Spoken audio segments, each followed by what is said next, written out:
안녕하세요. 오늘은 우리 세상에서 많이 행하는 이 제사에 대해서 부처님께서 어떻게 하셨느냐 이 말씀을 좀 드리겠습니다. 부처님께서 어느 날 걸식을 나가셨는데 그 찾아간 마을이 산간 마을이었어요. 즉 사냥꾼들의 마을이었다. 그 부처님께서 이 마을에 오니까 남자들은 다 사냥을 나가버리고 이렇게 부인들만 마을에 있었습니다. 그래 이 부인들이 부처님 오시니까 부처님 계시는 곳으로 모여들어서 부처님께 뭐 공양을 올리고 싶은데 자기들이 가진 게 고기밖에 없어요. 그래서 이 고기로 부처님께 공양을 올리려고 했더니 부처님께서 나는 이미 오늘 식사를 했노라. 즉 오시다가 아마 공양을 얻어 드셨나 봐요. 하루 한 끼 드시니까. 그러니까 오늘은 공양을 안 먹어도 된다. 그렇게 하시면서 이 고기를 먹는 것에 대해서 말씀을 하셨어요. 이렇게 남의 살고기를 맨날 먹고 사는 것은 매일매일 살아있는 생명을 죽여야 한다 이거예요. 그러니 곡식을 먹고 산다면 이렇게 다른 생명을 해치지 않아도 되지 않지 않느냐.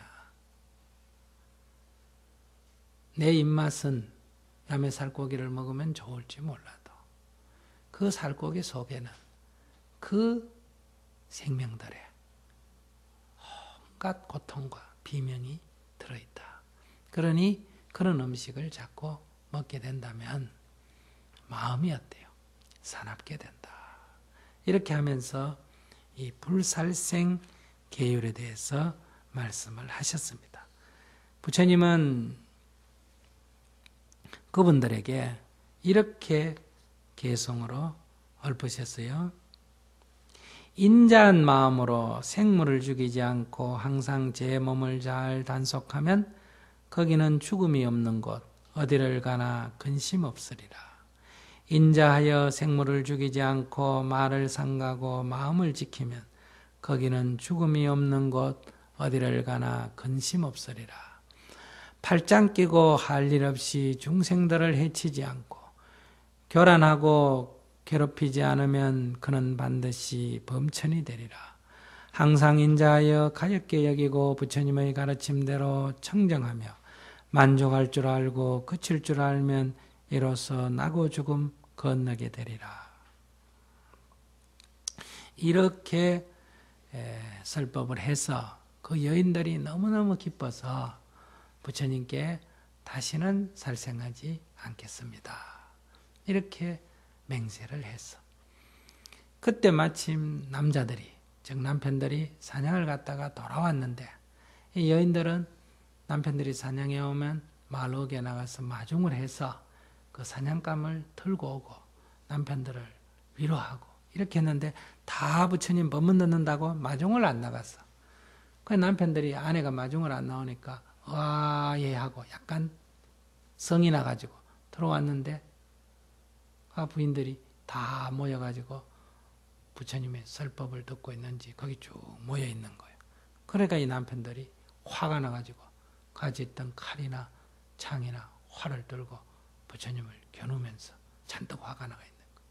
그러니까 부인들이 자리에서 일어나가 남편들을 말리면서 이분은 정말로 훌륭하신 분이다. 그러니 이분이 해치게 되면 큰 나쁜 과보를 받는다. 도리어 우리가 이분에게 참여를 하고 이분의 말씀을 들어야 한다. 이렇게 부인들이 다 권유를 했더니 그 남편들도 창을 버리고 활을 버리고 칼을 버리고 오히려 부처님께 무릎을 꿇고 절을 하면서 사과를 했어요. 그러자 부처님께서 그 사람들에게 다시 이렇게 개송으로 말씀을 하셨어요. 인을 실천하고 자비를 행하여 중생을 널리 사랑에 구제하면 11가지의 칭찬에 있어서 복이 늘 몸을 따르리라. 잘 때도 편안하고 깨어서도 편안하며 나쁜 꿈 꾸지 않고 하늘이 보호하고 사랑하며 독을 받지 않고 흉기에 상하지 않으며 물이나 불에도 상하지 않고 있는 곳마다 이익었다가 죽어서는 범천에 오르느니 이것을 11가지 복이라 한다.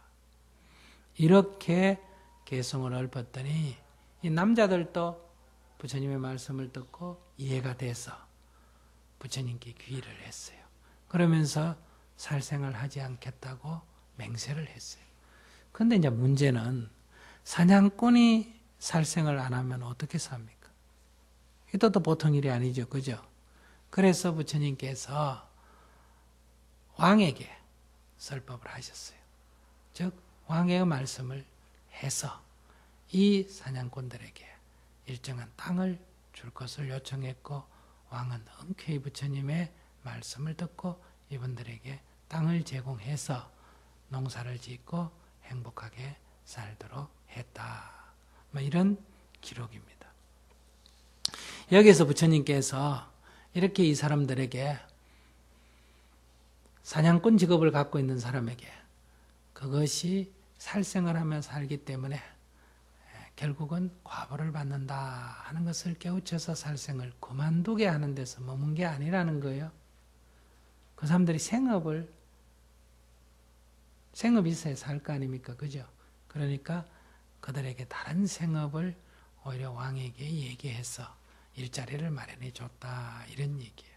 오늘 우리 사회에서도 바람직하지 않는 직업을 갖고 살아가는 사람들이 많이 있죠. 도박을 하고 산다든지 매매춘을 하고 산다든지 여러 그런 직업을 갖고 사는 사람들이 있습니다. 그런데 우리는 그것을 나쁘다고만 하지 그 사람들이 그것을 그만둘 때 가질 수 있는 직업에 대한 대책도 마련이 돼야 된다 이렇게 말할 수 있어요. 그런데 지금 우리 불교는 이런 세상에 대해서 그렇게 살지 마라 나쁘다고만 말하지 제도적으로나 또는 정부나 정치인들에게나 여러 사람들에게 바르게 지도를 해서 그들에 대한 다른 생계대책을 마련을 해서 법에 맞는 직업을 갖고 살아갈 수 있도록 이런 것까지도 함께 해나가야 된다. 부처님 당시에 이런 걸 안 했다 하더라도 어때요? 우리는 시대가 바뀌었기 때문에 해야 되는데 이 경전에 보면 부처님께서는 당시에도 어때요? 이렇게 그들이 중생을 괴롭히는 직업을 갖고 살아갈 때 그 직업을 버리게 할 때는 다른 직업을 이렇게 알선해 줬다. 이런 장면을 여기서 볼 수가 있습니다. 이러한 문제와 더불어서 제가 오늘 제사에 대해서 좀 말씀을 드리려고 하는 것은 어느 나라의 왕이 어머니가 중병이 들었어요. 온갖 방면으로 의사를 초빙해서 치료를 해도 병을 낫을 수가 없는 거예요. 그래서 왕이 소위 용한 점쟁이를 불러다가 의하면 병이 낫겠냐 이렇게 물어봤더니 그 점쟁이가 하는 얘기가 지금 이 우주 기운이 균형이 안 맞아서 이렇게 병이 났다. 즉 음양이 조화를 이루지 못했기 때문에 병이 났다. 그러니 천지신명에게 기도를 해서 어때요? 이 신들의 노여움을 풀어야 한다 이 말이에요. 우리도 이런 경우에 많이 있죠. 그래서 먼저 저 하늘의 신인 칠성님한테 별에게도 제사를 지내야 하고 그 다음에 이 산신에게도 제사를 지내야 된다. 즉 명산마다 다 제사를 지내야 되는데 어떻게 제사를 지내야 되느냐. 각 종류의 짐승 100마리를 죽여가지고 제사를 지내야 된다는 거. 거기다가 아주 깨끗한 어린아이도 하나 죽였었대요. 제사를 지내야 된다. 이런 얘기는 우리나라 옛날 얘기도 많이 나오죠. 공양미 300석 나올 때도 깨끗한 처녀를 어때요? 제물로 바쳐야 풍랑이 가라앉는다 이런 게 있지 않습니까? 제주도에도 보면 왜 그 뱀사골 얘기에 보면 처녀를 제물로 바치는 이런 얘기 나오지 않습니까? 신라의 에밀레종 거기다 보면 아기를 제물로 바치는 얘기가 나오잖아요. 그래서 왕은 이 말을 듣고 제사를 지내기로 했습니다.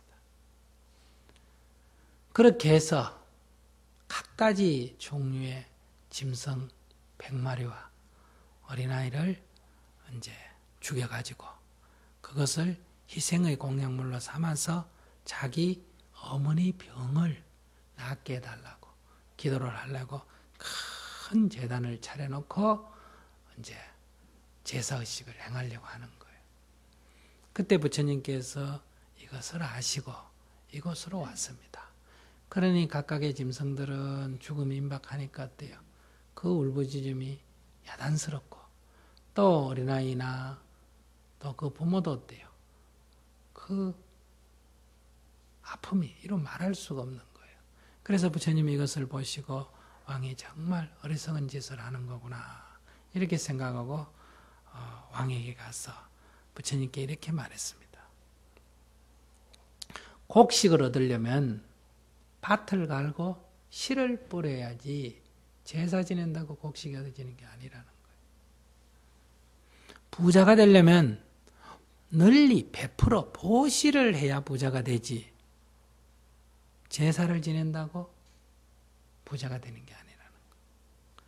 장수를 하려면 즉 오래 살려면 대자대비한 마음을 내야 오래 살지 악심을 품고 제사 지낸다고 오래 사는 게 아니라는 거예요. 지혜를 얻으려면 널리 배우고 모르는 게 있으면 물어야 지혜가 얻어지지 제사 지낸다고 지혜가 얻어지는 게 아니다. 그러니 대왕이시여 어떤 일을 할 때는 이치에 맞아야 합니다. 봄에 밥 갈고 씨 뿌리고 여름에 김 메고 거름 주고 그래야 가을에 추수할 게 있지. 하늘만 쳐다보고 밭도 안 갈고 씨도 안 뿌리고 거름 주고 김도 안 매는데 어떻게 곡식이 생겨나겠냐. 하늘에서 떨어지냐 땅에서 솟겠냐. 그러니 대왕이시여 지금 하고 있는 것은 온당치가 않다는 거예요. 지금 신에게 제사를 지낸다고 하는데 신들은 아주 좋은 곳에 살고 있다. 부자들이 가난한 자의 음식을 탐하지 않는 것처럼 저 하늘나라에 가면 다 향기 있고 정갈한 음식이 많은데 왜 신들이 바보같이 이렇게 피비린내 나는 이런 음식을 탐하겠느냐는 거예요. 그러니 이런 음식을 신들에게 올린다고 해서 신들이 복을 준다. 이것은 온당치가 않습니다. 이렇게 법을 설했더니 그 왕이 알아들었어. 자기가 생각해도 이것은 원인과 결과가 인과가 맞지가 않는 거예요. 그런데 우리는 이런 인과가 맞지 않는 행동을 많이 하게 되죠. 그때 부처님께서 이렇게 개성으로 읊으셨어요. 사람이 100년 동안 오래 살면서 천하의 귀신을 정성껏 섬기고 코끼리와 말 따위를 제사 지내도 한 번 자비를 행한 것만 못하다.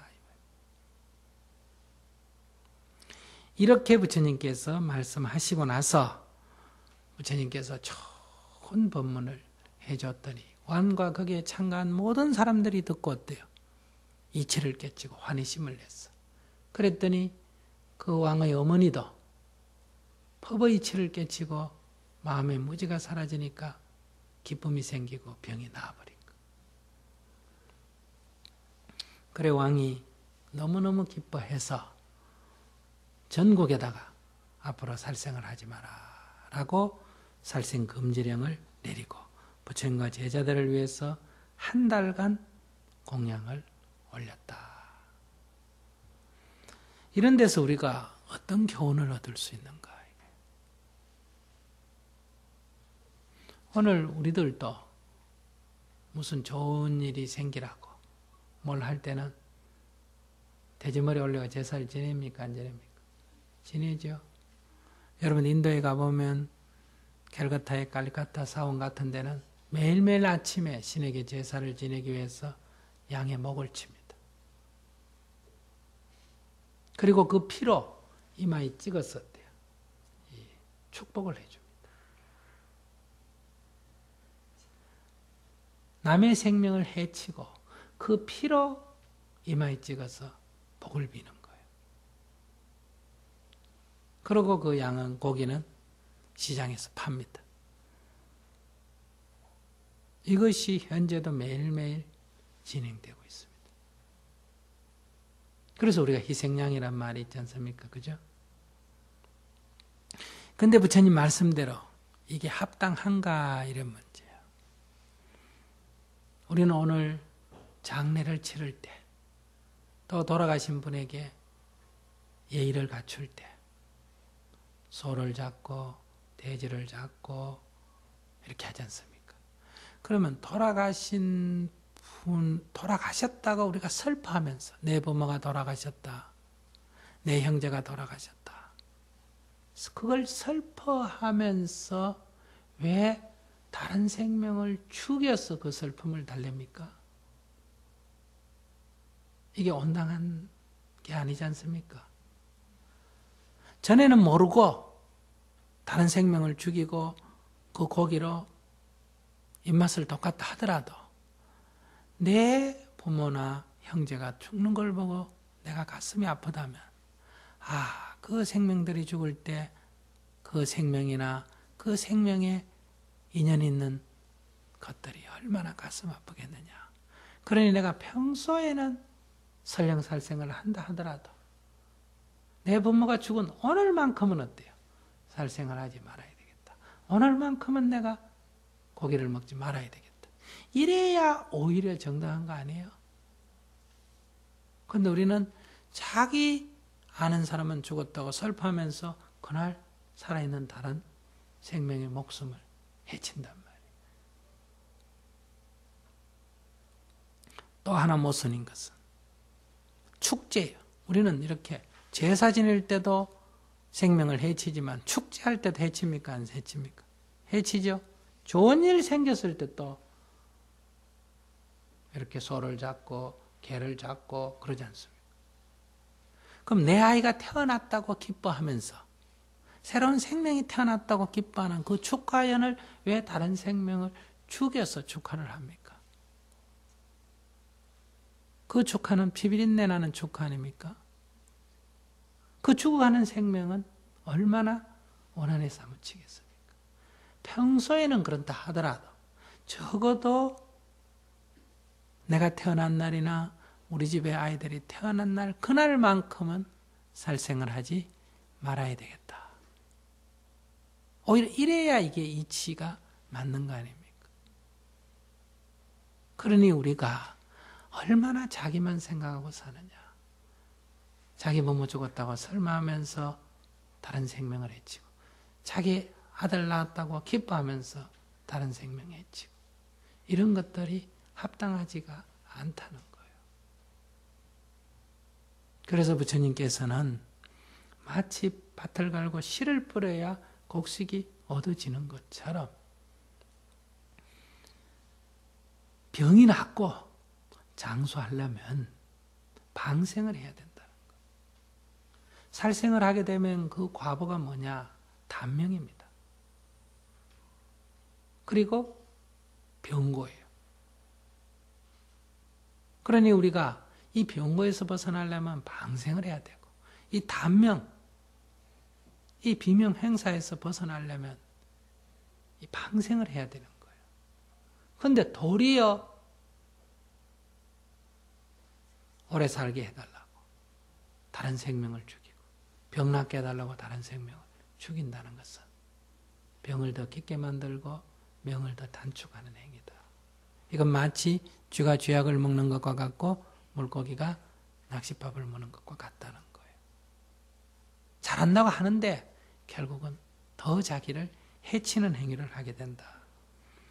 이것이 바로 어리석음이다. 이게. 몰랐어 이랬다. 몰랐어. 왜 모르느냐? 자기밖에 생각 안 한다는 거야. 이렇게 됐을 때 저 사람은 다른 것은 이렇게 견주어 생각을 하지 않게 된다. 그래서 이 희생을 치러서 복을 비는 것은 온당치가 않다. 그러니 여러분들이 즐거울 때 그냥 즐거워하십시오. 슬플 때 그냥 슬퍼하십시오. 오히려 법을 만나서 그 슬픔을 뛰어넘으셔야 됩니다. 그런데 왜 슬프다고 다른 생명을 해치고 기쁘다고 다른 생명을 해치느냐 이거예요. 그러니 여러분들이 평소에는 다 계율을 지키고 살지 못한다고 하더라도 적어도 생일날만큼은 제삿날만큼은 고기 먹지 마라까지는 제가 말하지 않겠습니다. 그러나 살아있는 생명을 해쳐가면서까지 제사의식을 치르고 생일 파티를 하고 하지 않는 게 법의 이치에 맞지 않을까. 이런 걸 우리가 한번 살펴봐야 되겠어요. 이것은 꼭 육식을 하지 않는다 하는 그런 어떤 식생활 문제가 아니고 이치적으로 볼 때 그렇다 이런 얘기예요. 그러니 우리가 복을 빌려면 널리 베풀어야 합니다. 여러분들이 무병장수하려면 널리 방생을 해야 합니다.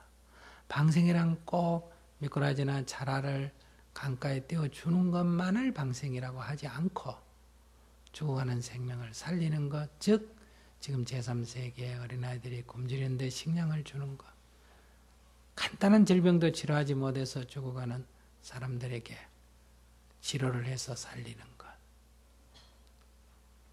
또 마음의 원한을 품고 자기를 해치는 사람들에게 어리석음을 깨우쳐서 법을 전해서 원한을 풀어주는 것, 이것도 다 뭐가 됩니까? 방생이다 이 말이에요. 죽어가는 생명을 살려주는 것에 해당이 된다. 이렇게 우리가 법을 전하고 널리 베풀어 방생을 해서 우리가 복을 쌓고 우리들의 명을 길게 해야지 오히려 재앙을 불러오는 행위를 하면서 복을 빈다고 하는 것은 온당치가 않다. 이런 부처님의 지혜로운 말씀을 오늘 우리 현대인들은 꼭 새겨야 할 겁니다. 옛날 사람들은 어리석어서 알지 못해서 그렇다 하더라도 요즘 같은 교육받고 지혜로운 현대인들이 아직도 이런 어리석은 행동을 한다는 것은 좀 문제가 있지 않느냐. 이제는 좀 현명해질 필요가 있다. 그런 데서 우리 불자들이 이 현명한 길에 좀 앞장을 섰으면 좋겠습니다.